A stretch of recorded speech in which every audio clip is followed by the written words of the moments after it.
While contemporary civilization is defined by a multitude of factors, its most prominent hallmarks are undoubtedly profound scientific and technological progress, alongside the widespread embrace of capitalism, individualism, and hedonistic pursuits. Even though we possess greater wealth than our predecessors and inhabit far safer, more comfortable settings, with abundant access to essential resources, a perplexing question remains. What accounts for the dramatic surge in psychological disorders? A substantial body of research indicates that the 19th century witnessed a staggering escalation in psychiatric afflictions, with a vast majority of these individuals suffering from what we currently diagnose as schizophrenia. A profoundly influential characteristic of the modern era is its unwavering fixation on the significance and agency of the autonomous self. Rather than seeking meaning within an objective external framework, humanity pivoted inward during the 19th century, making profound self-awareness and introspection a universal facet of the human condition.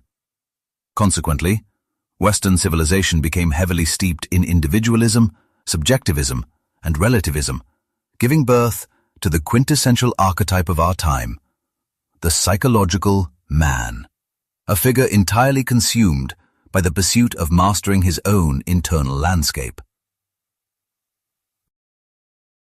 Furthermore, psychological distress cannot be untangled from the fabric of contemporary societal structures, requiring us to examine how bureaucratization, technological reliance, secularization, and intense rationalization impact personal experience. The landscape of current existence, characterized by strictly logical systems of social organization, presents a labyrinth of complex and often contradictory demands that can severely disorient human cognition. You are constantly urged to cultivate your unique identity, yet you must also continuously mold yourself to fit the shifting expectations of the community around you. When these competing pressures inevitably collide, the resulting friction generates a profound and unsettling psychological fracture. Within the pages of The Myth of Mental Illness, the renowned psychiatrist Thomas Szasz levies a sharp critique against the medical establishment for employing clinical terminology as a mere metaphor to categorize offensive or unsettling conduct, frequently utilizing the broad label of schizophrenia to pathologize such actions. To illustrate this double standard, Szasz famously noted that while communicating with the divine is considered prayer, claiming that God speaks directly to you invites a diagnosis of schizophrenia. Similarly, hearing from the deceased makes you a spiritualist, yet addressing the dead yourself renders you schizophrenic. Ultimately, he posits that exhibiting troubling behaviors or unorthodox thought patterns does not inherently equate to possessing a literal biological disease. In stark contrast to physiological ailments, psychiatric disorders are evaluated against a backdrop of fluid, psychosocial, ethical, and legal standards. Stepping outside these established boundaries stems not from a literal sickness, but rather from a desperate struggle to navigate the overwhelming complexities of daily existence. It is crucial to understand that Szasz never denies the reality of psychological suffering. Instead, he argues that labeling these profound existential struggles as medical diseases merely obscures the genuine, agonizing challenges that you and others confront when simply trying to figure out how to live. Armed with an ever-expanding comprehension of both the universe and the self, contemporary individuals firmly believe in their absolute autonomy and the subsequent duty to steer their own destinies. As the philosopher Jean-Paul Sartre famously articulated, we are condemned to be free, forced to carry the immense weight of unyielding accountability without the luxury of hiding behind the choices of our peers. Because our entire perception of reality is intrinsically tethered to our solitary consciousness, personal accountability becomes an inescapable mandate of human existence. Permitting our fundamental identity to rely entirely on another person would violate the deepest essence of our nature, meaning that while you can seek guidance from those around you, the final decision invariably rests on your shoulders alone. Unsurprisingly, this paralyzing level of liberty proves intolerable for many to endure. The philosopher Kierkegaard suggested that individuals either drown in the infinite, paralyzed by endless potential choices without ever taking action, or they vanish into the finite, reducing themselves to mere echoes and faceless numbers within the collective herd. Surrendering to this mundane conformity results in a deep despair of finitude, a condition that modern clinical terminology might classify as depressive psychosis. Trapped in this state, a person becomes completely unable to envision alternative trajectories, failing to break free from meaningless duties, ultimately existing as a hollow shell who merely lives dyingly while remaining biologically tethered to the earth. Inevitably, the crushing question regarding the ultimate purpose of existence emerges, perfectly captured by Albert Camus when he described the mechanical rhythm of commuting, working, eating, and sleeping that consumes the bulk of our days. While this monotonous cycle is easily sustained for years, Camus noted that a profound why eventually shatters the routine, ushering in a wave of exhaustion deeply colored by existential bewilderment. His concept of the absurd person describes a figure who clearly perceives the farcical repetition of everyday survival, fully embracing the Sisyphean torment wherein we must constantly heave our personal burdens up the mountain, only to witness them crash back to the bottom. Should our daily endeavors fail to fulfill this fundamental quest for meaning, we are forced to hunt for new avenues, or else plummet into a sickening existential void, desperately attempting to rationalize our right to draw breath, a perilous state that can tragically culminate in self-destruction. This spiritual vacuum was largely catalyzed by the Age of Enlightenment during the 18th century, a monumental era in Western civilization that systematically dismantled the theological foundations upon which societies had traditionally leaned. Consequently, this intellectual revolution unleashed devastating cultural and psychological shockwaves, abandoning countless generations to violently wrestle with an absolute absence of cosmic purpose as they attempt to survive the overwhelming burden of simply being alive. In the past, you might have found easy solutions regarding the proper way to navigate existence and grasp its ultimate significance, largely because religious devotion provided the comforting illusion of participating in a divine project. Today, however, you are gradually enduring the fallout from what Nietzsche proclaimed as the death of God, a profound shift whose ultimate ramifications remain unnoticed by the masses, just as the philosopher warned. This tremendous event is still on its way, still wandering. It has not yet reached the ears of men. This deed is still more distant from them than the most distant stars, and yet they have done it themselves. Such a stark awakening inevitably compels you to confront an inherently dreadful inquiry. Does existence possess any genuine meaning whatsoever?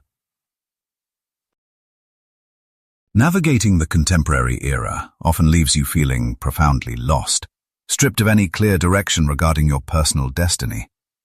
Viktor Frankl stands out as a prominent thinker who sought to address this pervasive disorientation and the mental toll inflicted by a complete lack of purpose. He argued that society currently languishes within an existential vacuum, suggesting that the widespread psychological distress of our era essentially acts as a silent, desperate plea for significance. According to his perspective, this very inability to cope with such inner emptiness fuels the surge in modern psychiatric disorders. As he observed, such widespread phenomena as depression, aggression, and addiction are not understandable unless we recognize the existential vacuum underlying them. To heal individuals plagued by these afflictions, his psychological approach focuses entirely on guiding you back toward discovering your own unique reason for being. The methodology requires you to courageously tackle the riddle of your own reality, deeply investigate its implications, and eventually forge an affirming resolution. Unearthing this profound significance should never be dismissed as a mere intellectual luxury pursued only after basic survival requirements are satisfied. Rather, the relentless drive to uncover and grasp a personal mission serves as humanity's most fundamental engine of motivation. Absent a core purpose, every earthly battle, ambition, and endeavor you undertake ultimately dissolves into sheer pointlessness. It is precisely this overwhelming sensation of uselessness that breeds the dark triad of dependency, hostility, and melancholy. Yet, salvation lies in the profound realization of one's own destiny. For, as the psychiatrist astutely noted, there is nothing in the world that would so effectively help one to survive even the worst conditions as the knowledge that there is a meaning in one's life. He beautifully summarized this dynamic by stating, "In a word, each man is questioned by life, and he can only answer to life by answering for his own life. To life, he can only respond by being responsible." Which perfectly highlights why you so urgently require the archetypal adventure of the hero today. Exploring this concept further in the book Man and His Symbols, analytical expert Joseph Henderson illustrates how the mythological champion represents an inescapable cultural motif shared across the globe. This classic protagonist must plunge into the abyss to vanquish mythical beasts, liberate captives, and claim hidden riches. Initially plagued by vulnerability, this central figure receives crucial assistance from powerful mentors who provide the necessary support to conquer otherwise impossible trials. These guides serve to refine your inherent capabilities and flaws, effectively preparing you for the grueling tribulations that destiny throws your way. A dynamic that closely mirrors a child's reliance on parental figures. You truly cross the threshold into adulthood only after severing these ties, stepping into sovereignty, and bravely facing the universe on your own terms. Reflecting on his extensive practice in Memories, Dreams, Reflections, Carl Jung found himself captivated by a profound mystery. What actually takes place inside the mentally ill? He firmly believed that genuine healing initiates exclusively through the excavation of an individual's most private narrative, declaring, "To my mind, therapy only really begins after the investigation of that wholly personal story. It is the patient's secret, the rock against which he is shattered. If I know his secret story, I have a key to the treatment. In most cases, exploration of the conscious material is insufficient. In therapy, the problem is always the whole person, never the symptom alone. We must ask questions which challenge the whole personality." Embracing this holistic philosophy, he boldly took on numerous schizophrenic individuals whom the medical establishment had largely abandoned as hopeless. He identified a fascinating contradiction within their psychosis, observing a simultaneous vanishing of the ego into the environment and the environment into the ego. A bizarre duality of infinite torment coupled with godlike supremacy. Caught in this mental labyrinth, the sufferer frequently questions the origin of their own cognition, suspecting that the fabric of reality is merely a sequence of hallucinations orchestrated by malicious researchers. Existing simultaneously as a supreme deity and an insignificant insect represents the ultimate manifestation of internal paradox. Yet, through careful observation, the renowned psychoanalyst discovered that a significant portion of those labeled with profound psychotic disorders were genuinely battling severe melancholia, stemming from deeply buried traumatic events and agonizing past hardships. Documenting the clinical breakthrough, he noted, "As a result of the incest to which she had been subjected as a girl, she felt humiliated in the eyes of the world, but elevated in the realm of fantasy. The consequence was complete alienation from the world, a state of psychosis. She became extra-mundane, as it were, and lost contact with humanity. She plunged into cosmic distances, into outer space, where she met with the winged demon.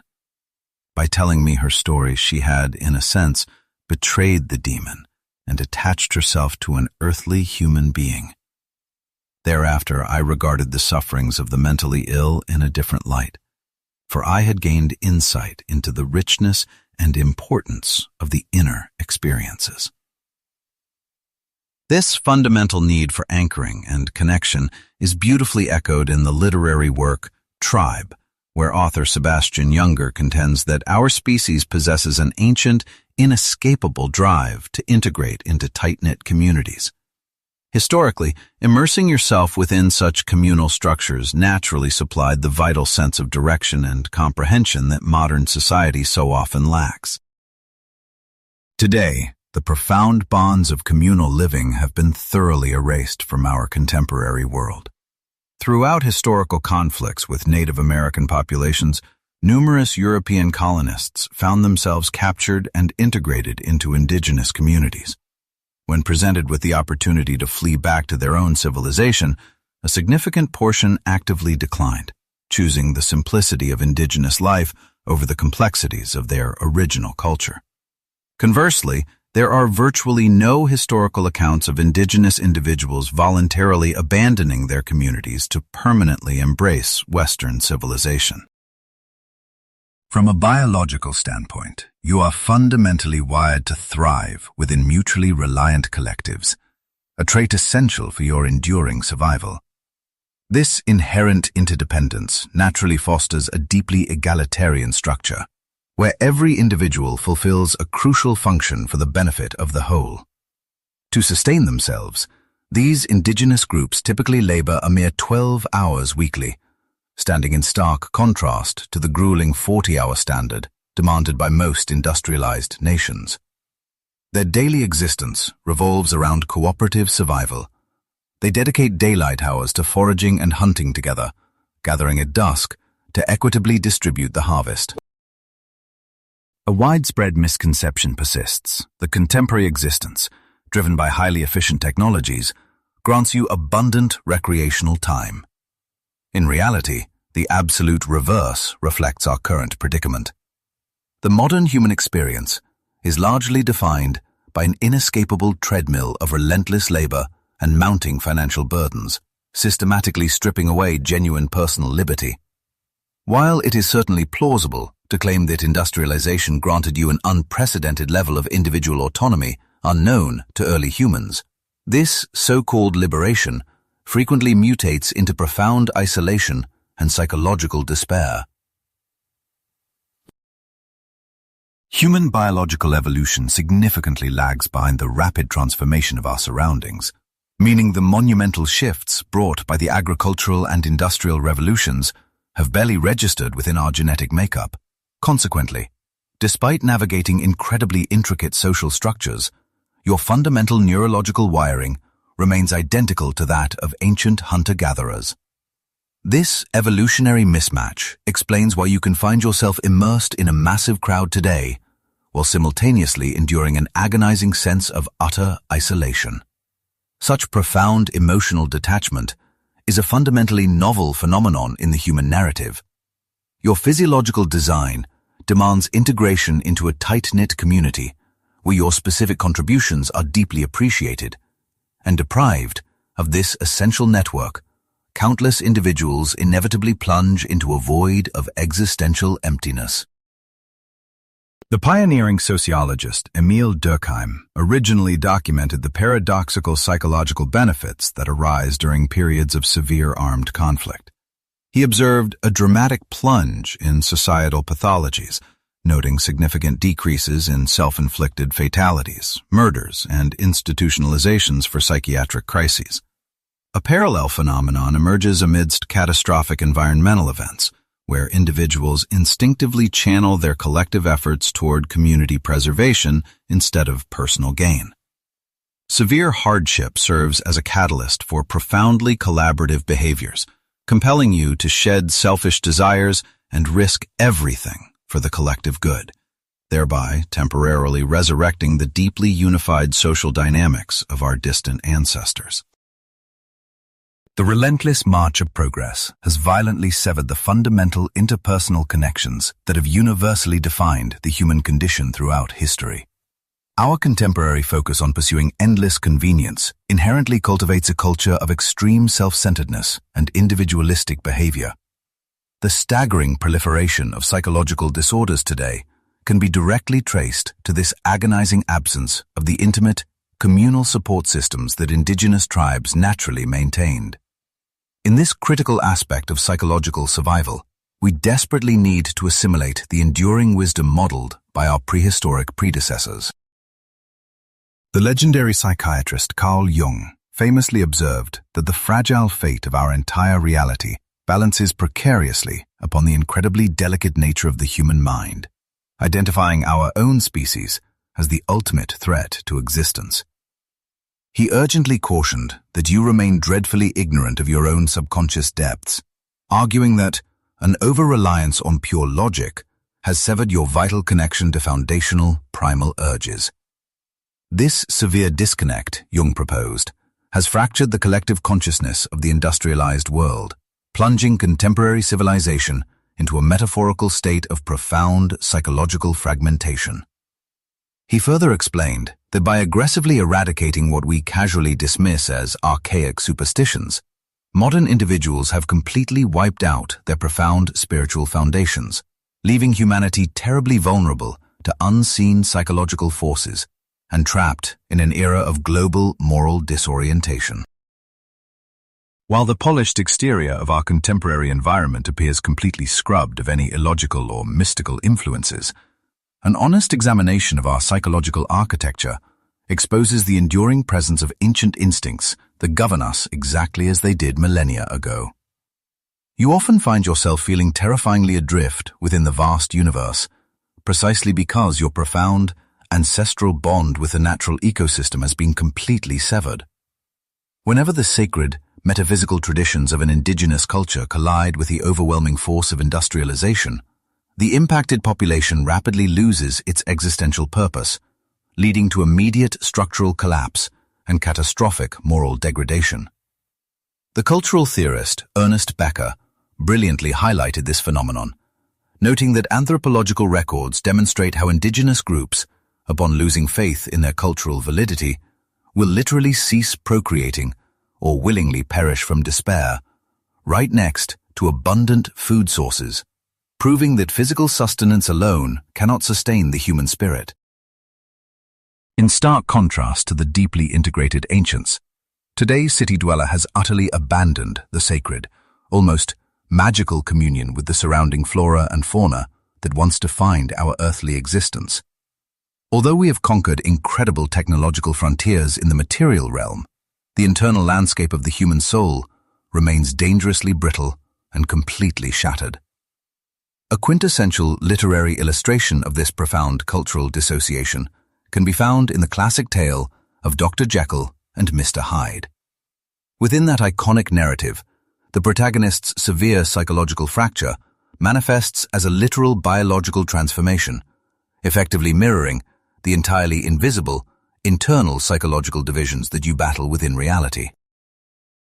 Expanding on this vulnerability, Jung emphasized that overwhelming emotional waves can easily hijack our faculties, temporarily stripping us of our rationality and erasing crucial memories about our own identities.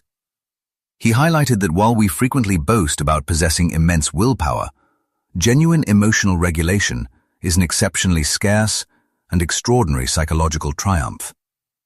There is a monumental distinction between deliberately compartmentalizing a specific fragment of your mind and enduring an involuntary, spontaneous psychological fracture, which the ancients accurately described as losing one's very soul to pathological neurotic forces. To successfully mend this devastating internal divide, Jung strongly advocated for a courageous exploration of your deepest subconscious realms, achieved through rigorous introspection and the meticulous recording of your nightly dreams. Ultimately, you must come to terms with the humbling reality that your mind houses independent, autonomous forces that operate entirely outside the boundaries of your conscious command. Within this hidden mental realm, we uncover the crucial wisdom necessary for navigating existence, while the primal elements constituting our ancestral intellect endure as foundational archetypes. Even though every person possesses unique traits, humanity is fundamentally united by a shared collective unconscious, a deep psychological network that continuously molds itself to fit the specific contours of your personal journey. For far too long, we've consumed ourselves with analyzing our conscious ideas, completely neglecting to wonder how the profound unconscious psyche might perceive us in return. I genuinely trust that this exploration has offered you valuable clarity, and I invite you to stay engaged with our ongoing discussions to uncover more mysteries of the human mind.